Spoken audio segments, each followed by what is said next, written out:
আসসালামু আলাইকুম রহমতুল্লাহ। আজকের ভিডিওতে আপনাদের সবাইকে স্বাগতম জানাচ্ছি। আজকে আমাদের যাদের বয়স 40-এর কোঠায়, আমরা একটু স্মরণ করি। আমরা ছোটোবেলা থেকে শুনে আসছি ইরাক ইরান যুদ্ধ, তারপর হলো ইরাক কুয়েত যুদ্ধ, কুয়েত আমেরিকা যুদ্ধ, ইরাক আমেরিকা যুদ্ধ। আমেরিকা শুধু একা নয়, আমেরিকা নেতৃত্বাধীন 29টা দেশের যুদ্ধ। এরপর আমরা শুনেছি লিবিয়ার সাথে পশ্চিমাদের যুদ্ধ, দ্যাট মিন্স ন্যাটোর যুদ্ধ, আফগানিস্তানের সাথে ন্যাটোর যুদ্ধ। এরকম করে সর্বশেষ এখন আমরা দেখছি সিরিয়ার যুদ্ধের পরে গাজার যুদ্ধ এবং এখন চলছে ইরানের যুদ্ধ। প্রতিটা জায়গায় আমরা দেখেছি পক্ষ এবং প্রতিপক্ষ একই। এক পক্ষে রয়েছে ভিকটিম মুসলিম দেশ, মুসলিম জাহান, ঠিক অপর পক্ষে রয়েছে আমেরিকান অ্যালাইড বা আমেরিকার নেতৃত্বাধীন পশ্চিমা একটি জোট। আমরা কি কখনো ভেবে দেখেছি কেন শুধু পশ্চিমারা আমাদের উপরই হামলা করে? মুসলমানদের সম্পর্কে তাদের দৃষ্টিভঙ্গিটা কি? কেন মুসলিমদেরকে তারা হত্যা করতে চায়?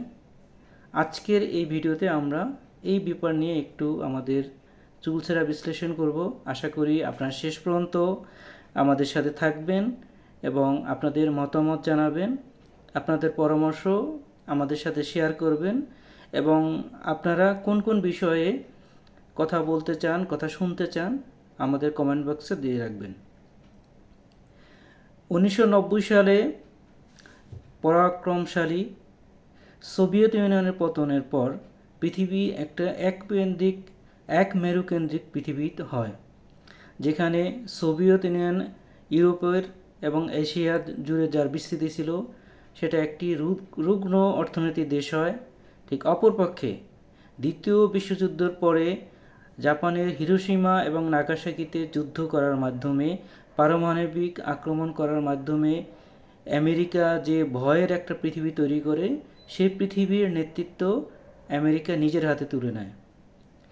1945 সালে যে দ্বিতীয় বিশ্বযুদ্ধের পতনের পরে 1990 সাল পর্যন্ত পৃথিবীতে দুইটি শক্তি ছিল, একটা হলো আমেরিকা আর একটা হলো সোভিয়েত ইউনিয়ন, এবং দুইটি শেষ কোল্ড ওয়ারের মাধ্যমে সারা পৃথিবীতে স্ট্র্যাটেজি যুদ্ধ করেছে, প্রক্সি যুদ্ধ করেছে।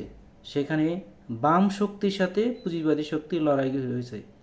সে লড়াইয়ে মেইনলি বাম শক্তিদেরকে নেতৃত্ব দিয়েছে সোভিয়েত ইউনিয়ন, আর পুঁজিবাদী শক্তিকে নিয়ন্ত্রণ করেছে এবং নেতৃত্ব দিয়েছে America. In the meantime middle ইস্টে যখন তেলের উত্তোলন শুরু হয়, তখন আমেরিকা তার পুঁজিবাদকে, তার পুঁজিকে আরও শানিত করার জন্য মিডল ইস্টের মুসলিম দেশগুলোকে করায়ত্ত করে ফেলে। একে একে সৌদি আরব, কাতার, কুয়েত, বাহরাইন এবং সবচেয়ে বড় তাদের যে অস্ত্র ইসরায়েল, প্রতিটা জায়গায় তারা সৈন্য প্রেরণ করে এবং বেস তৈরি করতে থাকে এবং এভাবেই মিডল ইস্ট থেকে শুরু করে সারা পৃথিবীতে একক আধিপত্য বিস্তার করে।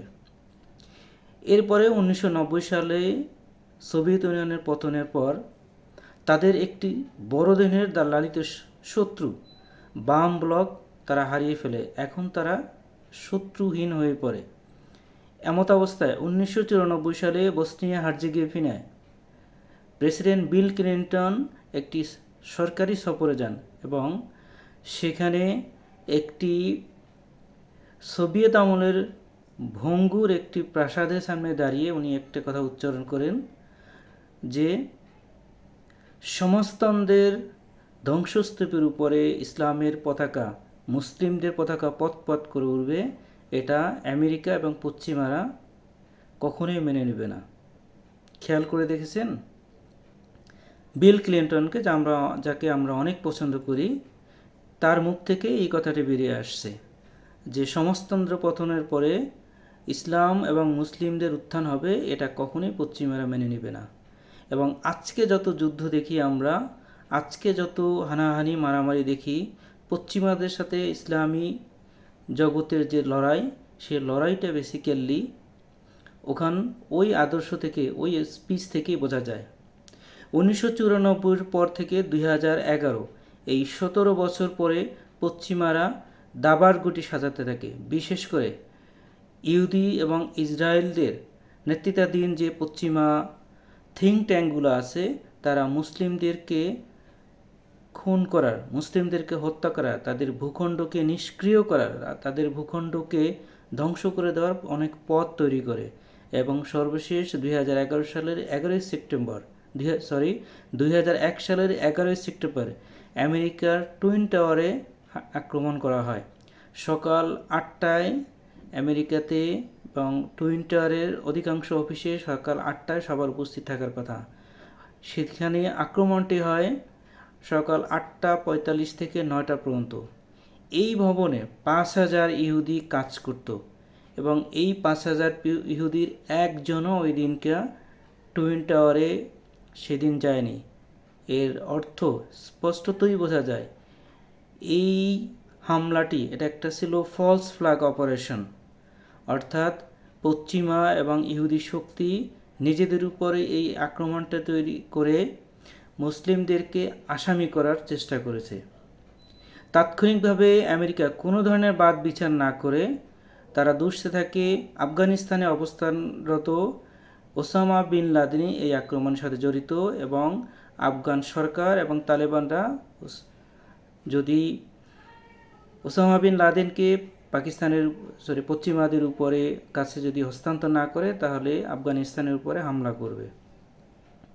এরপরে আপনাদের একটু স্মরণ করে দিতে চাই সেই জুনিয়র বুশের বিখ্যাত ভাষণটি, যে ভাষণে তারা বলেছিল ইরান, ইরাক এবং উত্তর কোরিয়া তারা অ্যাক্সিস অফ ডেভিল, শয়তানের অক্ষশক্তি, এই শয়তানের অক্ষশক্তিকে তারা ধ্বংস করতে চায়। এবং তার স্পিচের আরও গুরুত্বপূর্ণ কিছু পয়েন্ট ছিল যে আমরা শত্রুদেরকে একজনের মাধ্যমে আরেকজনকে ধ্বংস করবে, একজনকে আরেকজনের পিছনে লাগিয়ে দেব। এভাবে আমরা একটি নতুন পৃথিবী গড়ব, যেটা নিউ ওয়ার্ল্ড ওয়ার। এবং এই ভাঙা করার পরে একটা পৃথিবী তৈরি হবে যেখানে মুসলিমদের কোনো আধিপত্য থাকবে না।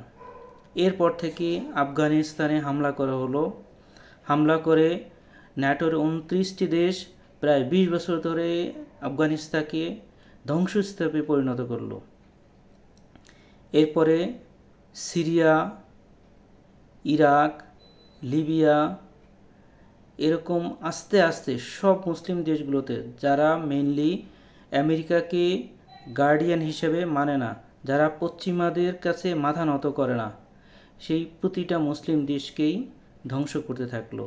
ইরান এবং আরও 2-1টি শক্তি রাষ্ট্র বলতে হলো ইরান, এছাড়াও আমরা জানি হিজবুল্লাহ, লেবাননের হিজবুল্লাহ, এরপরে প্যালেস্টাইনের হামাস, এরা পশ্চিমাদের বিশেষ করে আমেরিকাদের আধিপত্য এবং দাসত্ব এরা মানেনি, যে কারণে এরা প্রথম টার্গেট নেয় এই দেশগুলোকে ধ্বংস করার। প্রথমে তারা হিজবুল্লাহকে ধ্বংস করেছে, হামাসকে ধ্বংস করেছে, মিডল ইস্টের অন্য যারা প্রক্সি শক্তি ছিল ইরানের, তাদেরকে ধ্বংস করে এই মুহূর্তে তারা ইরানের উপর আক্রমণ করছে। আমরা শুরুতে যেখানে ছিলাম, আমেরিকা কিভাবে আমাদেরকে দেখে, কোন দৃষ্টিতে দেখে, সেটার উপরে নির্ভর করে কেন আমাদের সাথে এরকম আচরণ করে। আমরা পৃথিবীতে মুসলিমরা অনেক অনেক জাতিতে ভাগ, আমাদের ভিতরে শিয়া আছে, সুন্নি আছে, আমাদের ভিতরে ক্যাপিটালিস্ট আছে, আমাদের ভিতরে ডেমোক্রেটিস্ট আছে, আমাদের ভিতরে রাজতন্ত্র পছন্দ করে অনেকে, অনেকে স্বৈরতন্ত্র পছন্দ করে, অনেক দেশে সেনাবাহিনী শাসন করে, অনেক দেশে মিশ্র রাজনীতি আছে।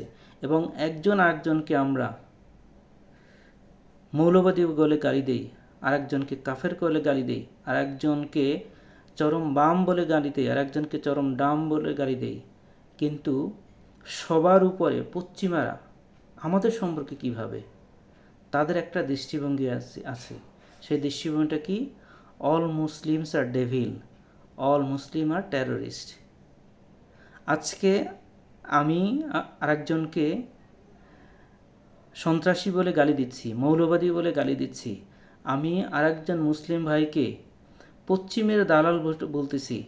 বেসিক্যালি এটা আমাদের ভিতরকার যে বিভাজন, এটা পশ্চিম থেকে আসছে।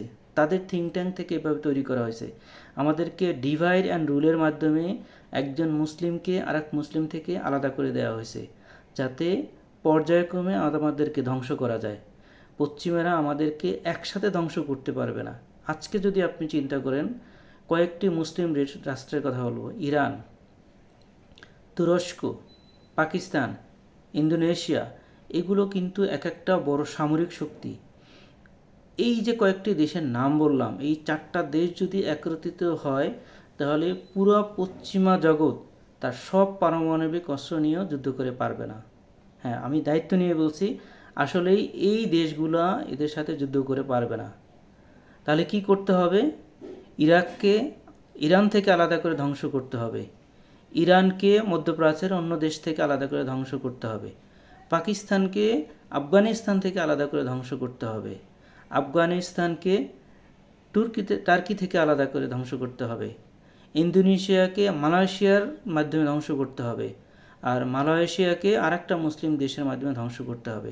এভাবে পর্যায়ক্রমে তারা আমাদেরকে ধ্বংস করবে। এটা তাদের দৃষ্টিভঙ্গি। পশ্চিমাদের দৃষ্টিভঙ্গি, আমেরিকার দৃষ্টিভঙ্গি, ইউরোপের দৃষ্টিভঙ্গি, সবার দৃষ্টিভঙ্গি এক। এবং পবিত্র কোরআনের কথা অনুসারে সব অমুসলিম, পৌত্তলিক এবং কাফির সবাই সময় মতো এক হয়ে যায়। আপনারা এখনই দেখছেন ইরান এবং পশ্চিমাদের যে যুদ্ধ হচ্ছে, সেই যুদ্ধে আমাদের অনেক দেশ যারা আমাদের প্রতিবেশীও আছে, তারা এদিকেও আছে সেদিকেও আছে। বেসিক্যালি তারা সাপোর্ট দেয় পশ্চিমাদের। আমরা এর আগে দেখেছি যখন গাজা যুদ্ধ হয়, তখন ইন্ডিয়া থেকে হেরন ড্রোন গিয়ে ইসরায়েলের মাধ্যমে মুসলিমদেরকে হত্যা করে। ইন্ডিয়া থেকে হাজার হাজার যোদ্ধা গিয়ে হামাসের বিরুদ্ধে যুদ্ধ করে। এভাবেই পৌত্তলিকরা, অগ্নিপূজারকরা এবং কাফিররা সবসময় মুসলিমদের বিরুদ্ধে একত্রিত হয়ে থাকে, অথচ আমরা বোকারা তাদেরকে বন্ধু বানিয়ে ফেলি। আমাদের উপসাগরীয় যে দেশগুলো আছে, মিশর, সৌদি আরব, কাতার, বাহরাইন, কুয়েত, এদের যে শাসক যারা আছে, শাসক গোষ্ঠী কিন্তু ইউরোপ আমেরিকাকে বন্ধু মনে করে এবং বন্ধু মনে করে তাদের রাষ্ট্রের পুরো নিরাপত্তাকে ইউরোপ আমেরিকার হাতে, বিশেষ করে ইউএসের হাতে তুলে দেয়। অথচ এই দেশগুলো নিজেরা নিজেদের নিরাপত্তা নিয়ে যদি কাজ করত, নিজেরা নিজেদের ডিফেন্স সিস্টেম নিয়ে কাজ করত, নিজেরা যদি প্রযুক্তি নিয়ে কাজ করত, এদের তো অর্থের অভাব নেই, মুসলিম জনসংখ্যার অভাব নেই, যুবশক্তির অভাব নেই। আপনার আজকে কাতারে নেই, বাংলাদেশে আছে মুসলিম যুবক, মেধাবী যুবক। হয়তো বাহরাইনে নাই, কিন্তু মিশরে আছে। হয়তো আপনার সৌদি আরবে নাই, কিন্তু ইন্দোনেশিয়াতে আছে। এই দেশগুলো থেকে যুবকদের নিয়ে অর্থায়ন করে, মেধাবীদের নিয়ে যদি তারা কাজ করত, তাহলে কিন্তু পশ্চিমাদের উপরে তাদের নিরাপত্তার জন্য নির্ভর করতে হতো না। আর এভাবেই তারা পশ্চিমকে বন্ধু বানাতে গিয়ে ইরান সহ অন্যান্য মুসলিমদেরকে, বিশেষ করে শিক্ষিত তরুণ মুসলিম যারা, তারা মিডল ইস্টের যে 6টি গালফ কোঅপারেটিভ কান্ট্রি যারা আছে, জিসিসি ভুক্ত যে কান্ট্রিগুলো আছে, তাদেরকে কিন্তু অথর্ব এবং সার্বিক মুসলিম স্বার্থের বিরোধী একটি শক্তি হিসাবেই মনে করে। আর এভাবেই আমরা বহুধা ভাগে বিভক্ত হয়ে যাই এবং পশ্চিমারা আমাদেরকে হত্যা করার, আমাদেরকে শেষ করার সুযোগ পায়। আজকে তেহরানে বোমা পড়ছে, মনে রাখতে হবে পাশের যে সুন্দর দেশটি আছে তুরস্ক, এরপরে তুরস্ক শেষ হয়ে যাবে। পাকিস্তানকে তো আর কিছুই করতে হবে না। আপনারা জানেন পাকিস্তানের রাষ্ট্রের যারা প্রকৃত নিয়ন্ত্রক, ডিফ্যাক্টো যারা রুলার আছে, তারা হলো পাকিস্তান সেনাবাহিনী, যাদেরকে অনেকেই আমেরিকান বিচ বা আমেরিকান কুকুরের বাচ্চা বলে ডাকে। এই আমেরিকান কুকুরের বাচ্চাদের সাথে জনগণের কোনো সম্পর্ক নাই। আমেরিকা যদি তাদেরকে হুকুম দেয় তোমার দেশের জনসংখ্যা খুন করে অর্ধেক করে ফেলো, তারা সেটাও করতে বাধ্য এবং সেটা তারা করবেও। তাহলে পাকিস্তান এভাবে ধ্বংস হয়ে যাবে। হয়তো ভারতের মাধ্যমে আমাদের উপর আঘাত আসবে। ইন্দোনেশিয়া, মালয়েশিয়া, পূর্ব এশিয়ার যে দেশগুলো আছে মুসলিম দেশ, ছোট ছোট বড় মিলিয়ে, সেগুলো ক্রমাগত পশ্চিমাদের দ্বারা আক্রান্ত হবে, টার্গেটেড হবে।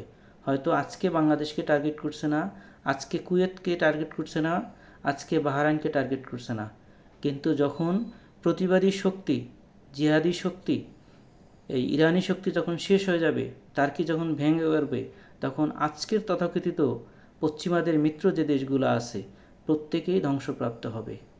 তাই আমাদের উচিত পশ্চিমাদের দৃষ্টিভঙ্গিকে অনুভব করা, তারা আমাদেরকে কী দৃষ্টিতে দেখে সেটা বোঝার চেষ্টা করা, এবং বুঝে আমাদের এখন যতটুকু শক্তি আছে সেই শক্তিটিকে একত্রিত করে সামনে এগিয়ে চলা। তাহলে আমাদের তারপর বুঝতে হবে পশ্চিমারা আসলে কিভাবে পারে, তারা সারা পৃথিবীকে শাসন কীভাবে করতে পারে। কয়েকটি জায়গায় আমরা কখনোই বিনিয়োগ করি না। খিলাফত ব্যবস্থা ভেঙে যাওয়ার পরে 1924 সালে যখন অটোমান সাম্রাজ্য ভেঙে পড়ে, তখন থেকে সমগ্র মুসলিম বিশ্ব গার্ডিয়ানহীন, অভিভাবকহীন হয়ে পড়ে। তখন থেকে মুসলিমরা পশ্চিমাদেরকে ত্রাণকর্তা হিসেবে মনে করতে শুরু করে, যারা খয়ের খা টাইপের মুসলিম তারা। আর যারা পশ্চিমাদের গার্ডিয়ান মানে না, তারা বিদ্রোহ করতে থাকে এবং ধ্বংস হতে থাকে। অথচ দুই গ্রুপেরই দরকার কিছু কিছু জায়গায় ফোকাস করা। শক্তির উৎস কোন জায়গায় আমরা একটু দেখি। আমাদের একটি ধারণা আছে আমেরিকা টিকে আছে কীভাবে। আমেরিকা টিকে আছে কিন্তু অস্ত্র দিয়ে না, সৈন্য দিয়ে না, আমেরিকা টিকে আছে জ্ঞান দিয়ে। আমেরিকার শক্তি কোথায়? ল্যাবরেটরিতে। সারা পৃথিবীতে ল্যাবরেটরিতে যত বিনিয়োগ হয়, গবেষণায় যত বিনিয়োগ হয়, তার প্রায় অর্ধেক করে হলো আমেরিকা। আমেরিকার শক্তি আছে বা ইসরায়েলের শক্তি আছে গোয়েন্দা নেটওয়ার্কে। সারা পৃথিবীতে কে কোথায় কি করে সব কিছু গোয়েন্দা নজরদারিতে রাখে পশ্চিমারা। আমেরিকা এবং পশ্চিমাদের শক্তি হলো টেকনোলজিতে। তারা আপনার আমার হাতে, আমি এখন যে প্ল্যাটফর্মে কথা বলছি এটা তাদের তৈরি। তাদের দেশের সন্তানেরা, তাদের দেশের মেধাবীরা, অথবা পৃথিবীর অন্যান্য দেশের থেকে যে মেধাবীদের কিনে নেওয়া হয়, তাদের মেধা দিয়ে নার্সিং করে, টেকনোলজি ডেভেলপ করে পৃথিবীকে কন্ট্রোল করে। এভাবেই এই মেইনলি তিনটে জিনিস যদি আবার মুসলিমরাও এই কাজগুলো করে, যদি তারা ল্যাবরেটরিতে ইনভেস্ট করে, গবেষণায় যদি ইনভেস্ট করে, টেকনোলজিতে মনোযোগী হয়, গোয়েন্দা নেটওয়ার্ক, গোয়েন্দা সক্ষমতা বাড়ায়, ইনশাল্লাহ মুসলিম দেশগুলোও এই পরিস্থিতিতেও আবার ফিরে আসতে পারবে। আমরা পরিশেষে একটি ইতিহাস শুনে আমরা শেষ করি। প্রায় 250 বছর ধরে তাতার যোদ্ধারা সারা পৃথিবীকে শাসন করেছিল। তাদের কিন্তু পতন হয়েছিল মিশরের মামলুক শাসকদের হাতে, আজকের গাজার আইনে জালুক প্রান্তরে, এবং তার পরপরই ওসমানী সাম্রাজ্যর উত্থান ঘটে। সারা পৃথিবীতে মুসলমানরা শক্তিশালী হয়ে ওঠে। সেই তাতাররা যখন লক্ষ লক্ষ মুসলিমদেরকে হত্যা করে সারা পৃথিবীতে, শুধু মুসলিম না অমুসলিমদেরও হত্যা করে, তখন কিন্তু মানুষ আশাহীন হয়ে পড়েছিল। তাদেরকেই অনেকে সৃষ্টিকর্তা মনে করেছিল, তাদেরকে অজেয় মনে করা হয়েছিল। কিন্তু একটা যুদ্ধে পরাজিত হওয়ার পরে আস্তে আস্তে সেই চেঙ্গিস খার বাহিনী পৃথিবী থেকে নিশ্চিহ্ন হয়ে গেছে। আজকে যে আমেরিকা পরম প্রতাপশালী, এরকম প্রতাপশালী ছিল ব্রিটিশরা। ব্রিটিশদের সাম্রাজ্যে কখনো সূর্যাস্ত হতো না, সারা পৃথিবী ছড়িয়েছিল। আজকে ব্রিটিশরা কিছুই না। ফরাসিরা পরম পরাক্রমশালী ছিল, পুরো আফ্রিকা তারা দখল করেছিল। তারা আস্তে আস্তে আফ্রিকা থেকে নিশ্চিহ্ন হয়ে গেছে। এভাবে আজকে যে আমেরিকা আছে সেটা হয়তো একসময় থাকবে না। নতুন এক শোষক আসবে আমাদেরকে ধ্বংস করার জন্য। তাই আমাদেরকে বাঁচার জন্য কোন সাম্রাজ্য পতন হচ্ছে, কোন সাম্রাজ্য কতদিন টিকে থাকবে, কতদিন ধ্বংস হবে, সেই চিন্তা না করে পশ্চিমাদের দৃষ্টিভঙ্গির কথা মাথায় রেখে আমরা শিক্ষা, গবেষণা, ল্যাবরেটরি আর গোয়েন্দা সক্ষমতা বাড়ানোর উপর যদি নজর দেই, তাহলে ইনশাল্লাহ আমরা টিকে থাকব। মাতা নাসরুল্লাহ, তখন আর এটা বলতে হবে না কখন সাহায্য আসবে। যখন আমরা আমাদের দায়িত্ব পালন করব, আল্লাহ পাক তার সাহায্য অবশ্যই পাঠাবেন। সবার প্রতি শুভকামনা থাকলো। আমাদেরকে আপনাদের মূল্যবান পরামর্শ দিয়ে আমাদের পাশে থাকবেন। ধন্যবাদ। আসসালামু আলাইকুম রহমতুল্লাহ।